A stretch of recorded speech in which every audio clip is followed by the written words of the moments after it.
Hello, it's Gadget UK here again, and we're back with the Amstrad CPC. Now, this worked fine for a week and no issues at all. You know, it looks in great condition and it was performing in great condition. But I'm not sure what happened. At some point I thought I'll test that pause key there, and I pressed play, pressed pause, and yeah, it works. And then I rewinded, started to load a tape, and there was a problem. It wouldn't load, and it won't load at all. So I've pressed play, and you can see it spinning, so let's just wait so you can hear it on the speaker. And you'll hear that it's kind of variable speed, like something's slipping somewhere. Now, I've had this apart already, so I kind of already know what it is, and I'll show you that in a sec. But I'll also, just listen.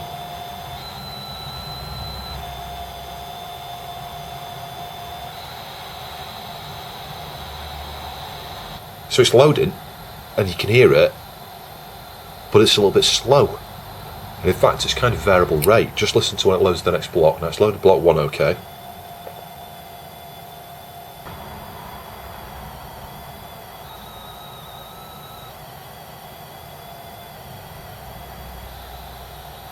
But yeah, it doesn't sound quite right. It doesn't sound healthy. It sounds like something's slipping somewhere. And I think it's the idler. Let's just listen to that. But what I do find amazing is how tolerant these the tape decks are. You know, you can see, even though that sounds really, really bad, and the speed is super variable there in terms of, you know, the tape movement. It's like it's moving a little bit, then it's not, then it is, then it's not, then it is, then it's not. A reasonably high frequency. Yeah, it still loads. So I mean, it seems to be working right just now. But prior to me cleaning a few things up, it wasn't working at all. But we do need to do something a little bit more because it's not quite right and it's not going to last. So I'll just show you a couple of things here. So if we press play, the first thing, and start it loading. So just showing you a few things here. I started playing. Can you see the pinch roller here? Now initially, you could touch that pinch roller and stop it. It was that easy, because what was happening is the surface was really smooth and shiny. So all I've done is rough that up a little bit with a nail file. And it's like now, you can press it relatively hard and it keeps going. So that's the issue. You don't want nice, smooth, shiny rubber surfaces on these. Now, you could argue that actually wiping that with the IPA in the first part was perhaps what contributed to that issue. But that's not the actual problem with this. That wasn't what was causing the issue. The main issue is under here. We'll take the tape deck out in a minute. Under here there's an idler wheel that connects the main part where the rotation your belt goes to this here. And can you see this? If I just put my finger on there, I can stop that super easy, because it's a similar thing. The rubber wheel there has got a smooth surface. It's just worn over the years, but I can stop that with literally no effort. And that is the reason why we've got an irregular movement speed. It's like it's slipping. Every now and again it slips when it shouldn't be doing. So it could be game over for this unit unless I can find a way to either clean up the rubber wheel there, and I might flip it around. I've done that on tape decks in the past. You can actually, sometimes you can take the rubber ring off, invert it, you know, flip it around so that what was on the inside of the thing is now the outside. Sometimes that can work. It depends on how worn it is and the kind of rubber it's made of. But ultimately we need to swap that. Really, that's the one big problem with these. They've got mechanical parts that age with time. So unless you can find a replacement, you're kind of knackered. But I'll get the tape deck out now. I'll show you it, and we'll see what we can do with it. It might just be a case of we might be able to use a little bit of sandpaper or a nail file just to roughen it up a little bit as we rotate it. That might do the trick. I don't know. So I've got the 6 screws out. The best way to do this now is to pull the connector off there for the tape deck. And then you're not going to be able to see this very well, but just flip the lid over so that the keyboard is still attached. I'll see if I can move the camera so you can see this. We've still got it attached here like this, just so that we're not constantly connecting and disconnecting the that point there, and then we can just work on the cassette deck here. So we'll remove these 2 screws because this is going to make it a bit easier to get because there's a screw out down there. It's super hard to do unless you do this. So we'll remove those 2, and then we need to remove all the screws that support the drive into the plastic chassis here. And there are a fair few actually around the edges. We've got one down here, we've got one there, I'll just move the camera a little bit so you can see it a bit clearer. One there, one there, one there, one there, one there, one there. And then I mentioned that one already, there's one down there. Once we've got those out of the way, the drive should come out. We'll still have an attachment here to these unless we desolder the 2 wires. So you need to take the speaker out of this little slot here as well, and then the whole thing should just flip over. And bear in mind, like I've left it attached with the 2 wires there of the LED. I could desolder them and then I could remove this completely from the unit, but I don't need to do that. So you can see this belt here is for the tape counter, so that's not the issue. The issue is when you press play, I'll try and do this, you can see it kind of frees this gear up here to press onto this gear here. This is the one that rotated, you know, it's when we were pressing play, and you could stop it easily. So it's a case of the way it works, it's a clutch, you know, there's friction between these 2 surfaces here. This one's got a little rubber ring around it. So if you've got any wear on that, if it becomes smooth, you know, it refuses to grip. And I think this one on this side is plastic. Then you have an issue, it will slip. And that, I'm damn sure that's the problem. So I'm not quite sure how to go about doing this. We need to find a way to remove this gear actually, and it might mean completely stripping the back of the drive down if we do that. But I think in the first instance I'm just going to rotate it and get a very fine piece of sandpaper and just see if we can scratch up the surface. Perhaps do the same on this plastic piece here and just see if that will make any difference. So all I'm going to do here is use this really fine sandpaper, like I say, and just try and rotate this and just rough the edges up a little bit, just lightly. So I pulled a little circlip off the end of there in order to lift this piece off. Sorry, way too close there. And then I've cleaned up the rubber wheel there with a bit of that sandpaper, just very lightly. And it seems to have a really good sticky sort of surface to it now. It didn't before. This side here you're not going to be able to see very well, but it's like a gear. It's got like little teeth all the way along, but it's really dirty. So I think I'm just going to clean that up actually with a bit of IPA. But it's plastic, you know, it's not rubber, that piece. It should be okay. Perhaps get some fresh grease down here as well, just to assist this piece moving around here. And then give it another try. You can see how these gears here have gone yellow, a bit like happened in that PC Engine CD unit. So they're probably quite fragile. You need to be careful not to force those, they may break.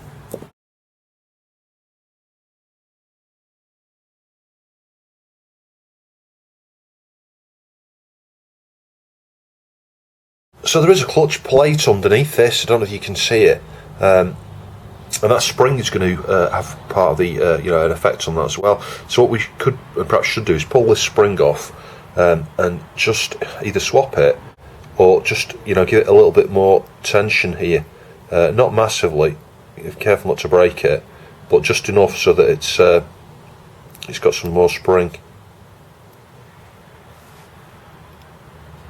Stick the spring back on, and if we slide this back on,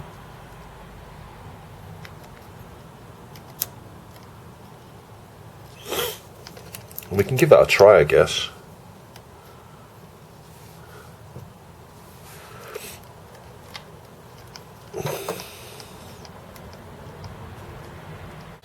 So I do believe that's done the trick. It was a case of retensioning that spring, re-greasing the underneath there, removing the old grease and getting some new Molycott on there, and then just roughing up the that rubber parts of the idler wheel.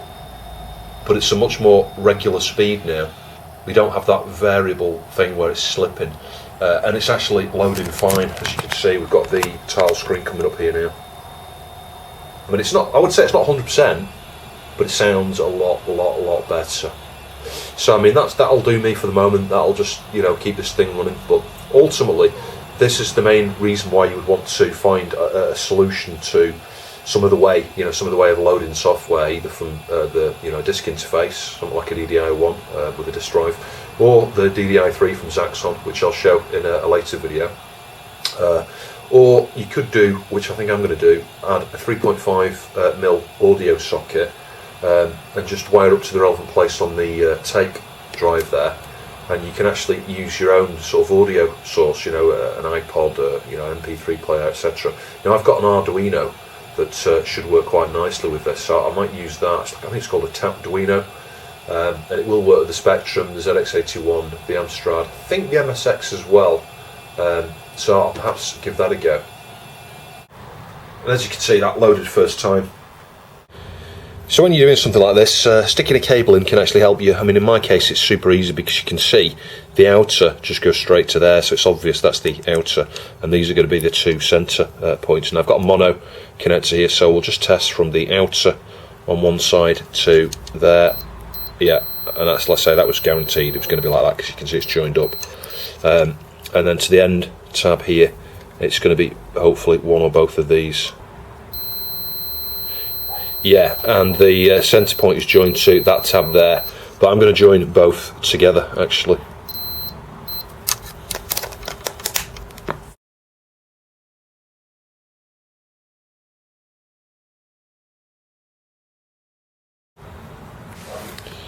So you can see what I've done there. I've just fed it through the little slot. I'll show you that in a minute, and then just put the wire through the cable grip here, sort of that way and then that way, so that it's a strain relief, you know, you can't pull from the outside. And then we just need to just simply join up to here. So as you can see here, I've run the cable out one of the slots there. Just means I'm not getting any holes in this because I don't want to damage it. And just put it in line with the head at the moment. There's two different ways of doing this. The other way you can do it, which I tried initially, and the volume level is just not enough, there's not enough voltage there. You can connect the signal, sorry, where is it now? It's over here somewhere there.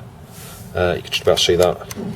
So you can stick the signal there and the ground on pin 2 up here, which you can test on continuity. It should go to the black wire there, but like I say, the level was about 20% what it is now.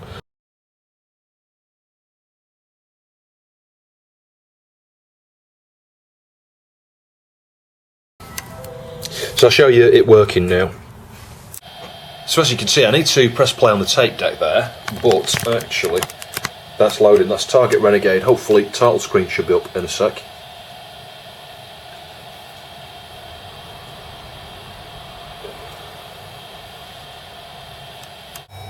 So surprisingly, there's no title screen for this actually on load. I'm guessing it's just going straight into the game.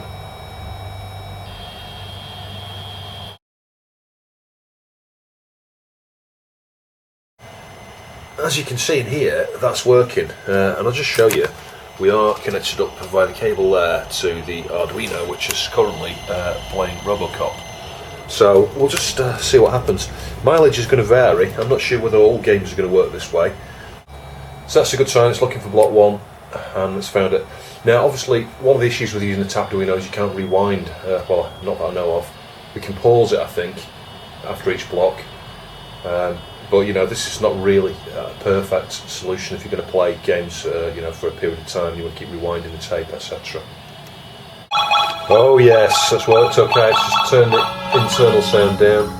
So that works surprisingly well with tapes where you've got side A, side B. This is Escape of the Planet, from the Planet of the Robot Monsters here, and it's got two sides to the tape. Side B has got all the levels and things. So I've just had a game, I got to like level 3, beating a boss and stuff. It's really good. The one thing I would say about this version of the game is the controls are less than desirable.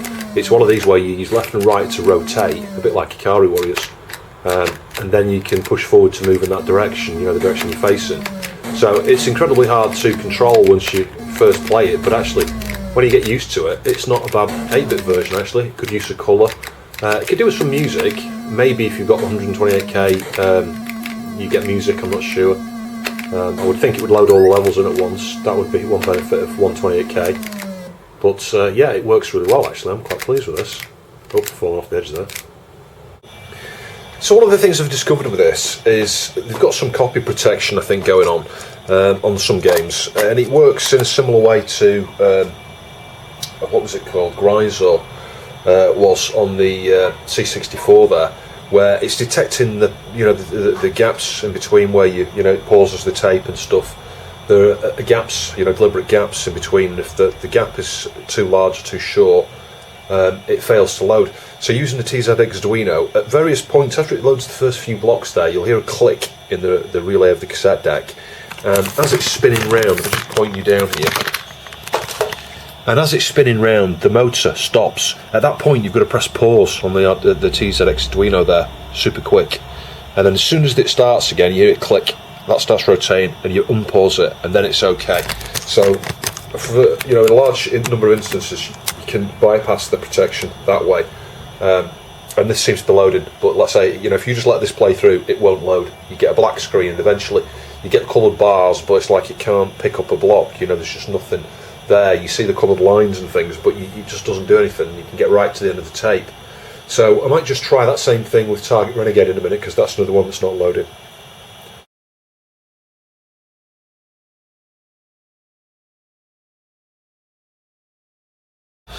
And something else important to know with this method of loading, from an external audio input here on the tape deck, when you've got it connected to the heads, the way I have here at the moment, if you had a cassette in there, you'll probably erase the cassette, because the heads are going to be influenced by the signal that's going into there. So there's going to be a magnetic field generated across those heads. Now they're going to be acting as a record head, probably. I could be wrong, but yeah, that's generally the way things work with coils like that. You put voltage across them, and you'll produce, the current through the coils will produce a magnetic field. They'll act as a write head, record head. So you don't want a tape in there while you're actually, playing, which you do need to do, because you've got, the CPC is detecting whether you've got the play button pressed, unless you bypass, and have the sensor, that there's a connection that goes to the switch inside for that. You can route that out the back there as well, and connect that up to the remote lead of a cassette deck, etc., or a switch or something like that. You could do it that way, but even still, when you connect it across the actual heads with the cable, as I am, you will erase a cassette if you've got one in there. So don't do that. Make sure there's no tape in there. And as you can see, that's loaded. Let me just turn it down on the cassette deck. So it's just going through the TV. You get an interesting effect actually when you listen to it through the speaker and the TV at the same time. Okay, so let's do joystick. Hang on, one player, 0, kill them all. So we paused it, so searching for level 1, let's unpause it. Loading level 1. There we go, pause the tape. And hopefully, yeah, that's working. So yeah, I think this is one of those lazy Spectrum ports actually, but it's still pretty good. I like the use of colour on the soldiers and stuff there. There's no music in game or anything, but it's not bad. So I'm loading Target Renegade here. I'll wait for the click. I'm hoping there's going to be a click, and then I can just pause it, and we might be able to get around whatever problem it is that's stops this game loading. So you can see it's got block 1 there.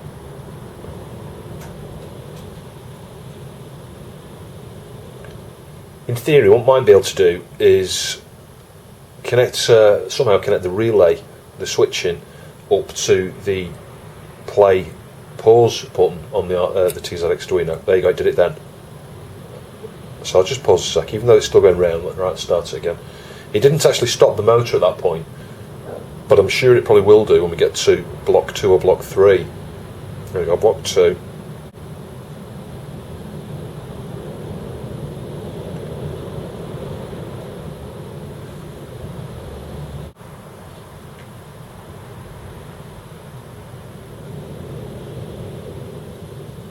Yeah, that's actually worked. Now the interesting thing here is the motor never stopped. When it did the click, when I heard the relay click, this never stopped. But what I did do is whenever it clicked, I paused it for a second or two and then unpaused it. And doing that, you can actually get it to load. The title screen's coming up here. And it's only on the initial loader that you need to do that. Loading the levels and things, it's not actually a problem. The big problem with that is, like I say, unless you've got a game where side A and side B, where side B contains all the levels, it's the you play the game, you get a number of levels in, and it says like game over, rewind the tape to wherever level 1 was. That's the big problem. You end up having to wait ages for it to reload again, because there's no easy way to fast forward on this tap Arduino here, TZX Arduino I should call it really, because that's the official name on the board there. And incidentally, it's from Zaxxon. Found block 1, that's a good sign. So let's try and start this now. I'll redefine the keys, I think. I'm hoping the joystick can be used. We go left, yeah we can, right, down, up, hit. There we go. Oh, player 2. There's always player 2s, and then we'll do that, down, up, player, and then we're going to pause probably, P. So let's give that a go on one player. Yeah, so it's nice. We've got colours and things already compared to the Spectrum version, and the graphics look a little bit better as well. Let's see what the combat's like. I don't know if you can do all the same moves. Can you hit them when they're down, etc.? I think usually when you've knocked them down a couple of times, you can punch them while they're down. Yeah, you can. That's awesome.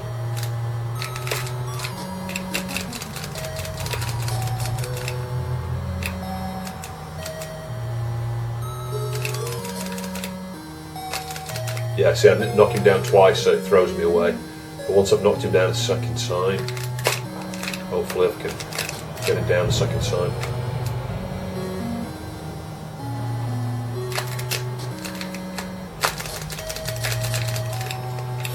Yeah, it's incredibly hard, but it's very cool nonetheless.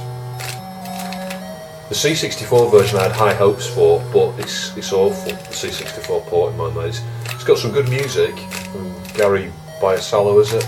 But yeah, the Spectrum version was the best version in my mind up until playing this. But actually, I think this is pretty good actually. Aside from the fact it feels a bit harder, that's probably just because I'm not used to it. I find the Spectrum version a bit easier. Oh, you get weapons as well. Cool. Yeah, this is a really good version actually. I like this. I could see myself playing this a fair bit actually.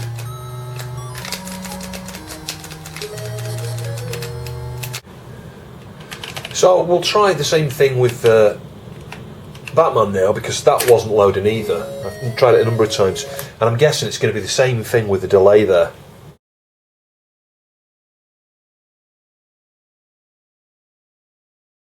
Yes, that technique doesn't work for all games. Combat School just won't load at all, and I suspect it's perhaps got one of these speed lock type protections or something, and that might be why this game's not loading. So pausing it, it's not going to solve it, I don't think. I perhaps need to edit the .cdt file maybe. So I didn't get a chance to show you, but the box it came with is French apparently. Yeah, couleur. Were they all like that? I don't think they were. I'm pretty sure the English ones would have had an English box. And it's also a bit bland. Did they all come like this, just like a plain cardboard thing? Or did, I'm guessing at various points in the life, the different revisions and things, perhaps had a box with more colourful artwork and stuff. This maybe is one of the ones that came with a monitor or something as a pack, I'm not sure. But this, this box, obviously its origins must be in France. Strange how it got mixed with, an English CPC. So I guess it was useful there to show you how to stop the tape slipping there, cleaning up the pinch roller down here, and making sure it's not a smooth surface. It needs to be, resistive to when you press play. You shouldn't be able to stop it easily just by touching it. And it's the same sort of thing with this here. When you press play, if you can just touch that lightly and it stops, you've got a problem, and you'll be able to hear it. That's the clue when you get that sound issue though, where it sounds like it's going slow or at a variable rate, where the sound's wobbling in frequency. While it's playing, if you just touch that and it stops, yeah, that's the issue. You need to do the things I did inside, and it talked about it there with the black screen of text. But on the underside of the drive, where that idler wheel was here, the little one, there'll be a spring that pulls it upwards. So you could, replace that spring there. You can't really retension that one because it's going to be pulling it. So it's stretched if anything already. You can't shrink it back down. But you could, you can buy spring kits for VCRs and tape decks and things. And I've got some of them actually. That I've used in the past for fixing things like C64 tape decks. So you could, put a new spring on that idler wheel there. That might solve the issue as well. But in my case, it was super smooth, just like the rubber pinch roller was down here. So yeah, hopefully there's been a few interesting things there for you. The other thing, obviously, it's useful, to do a mod like this, to 3.5 mil. Socket on the back there, so you can load from MP3 player, TZX Arduino, CD player, whatever it is you want to load from. I do hope you found that interesting. Thanks for watching. I'll see you soon.